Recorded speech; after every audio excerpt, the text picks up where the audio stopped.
Hey guys, in this Effect House tutorial, I want to show you how you can add a button to your effects which triggers an action. So when I press this button, I will have a face mask on, and when I tap it again, it is off. So I have created some buttons for you which you can use for this tutorial, but of course you can just design your own buttons and follow along this tutorial. So let's go!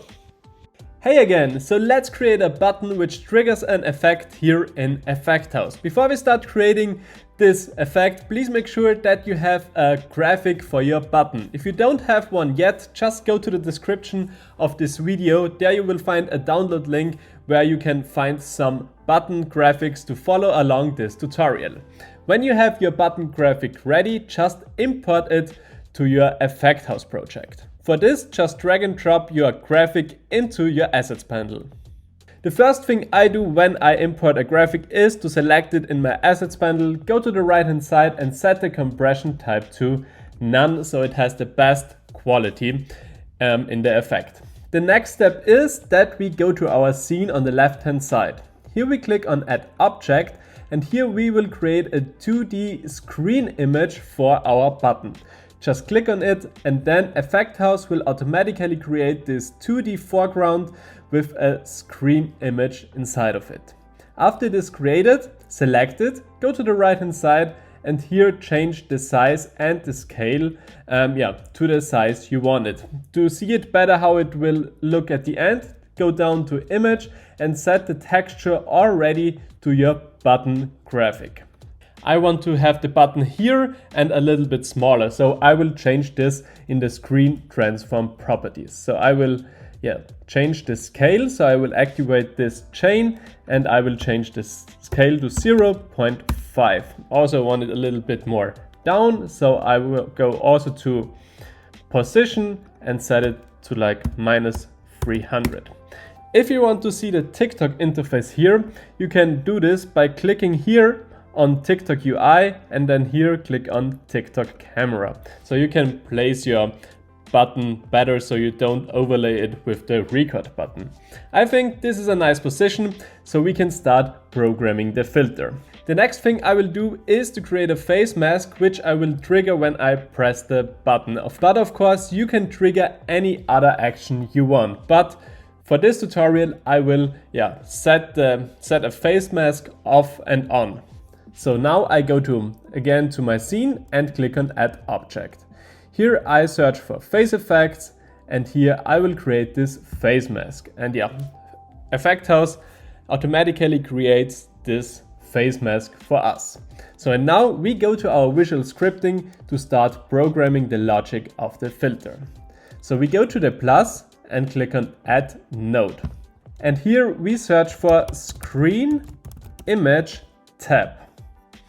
So because we have created a 2D screen image, we can set this screen image here. So go to your screen image tab node, and for the image, set the screen image. Of course, you can rename your screen image to button, so it is, you don't get confused by the naming. So, and here this screen image tab node has a on image tab output. And here, when the button is tapped or the screen image is tapped, this output gets triggered. And now I will just grab this output and then release it. And here I will search for set visibility. And here the target will be my face mask or your other object you want to activate or deactivate, and hit OK, and the visibility should be on.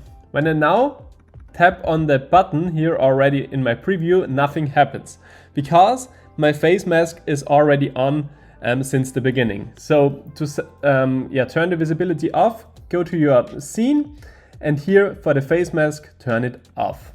Now I will restart my filter, and when I now click on the button, the face mask is appearing. Now when I press it again, the face mask doesn't disappear, so I also want to create this action. For this we will need a new node. We will need a flip-flop node. So just create this flip-flop node and then change the programming here. So the onImage tabbed output goes to the enter input of the flip-flop, and the A output of the flip-flop goes into the enter input of the set visibility. Now I also need a second set visibility node. So I go to the add node and here search again for set visibility. For the target will be the same. It will also be the face mask, and the visibility should be off. So don't activate this here. And then just connect the B output with the enter input of the set visibility. And now we can turn it on and turn it off with another tap on the button. Yes, the most important thing here is the on tap output of the screen image tab node. So here you can trigger any other action for your effect. So just play around and yeah, make some cool effects with a button on your screen. This doesn't have to be a button. Of course, you can use any other graphic, but I think a button is the most user-friendly here in the effect. So you can turn something on or off.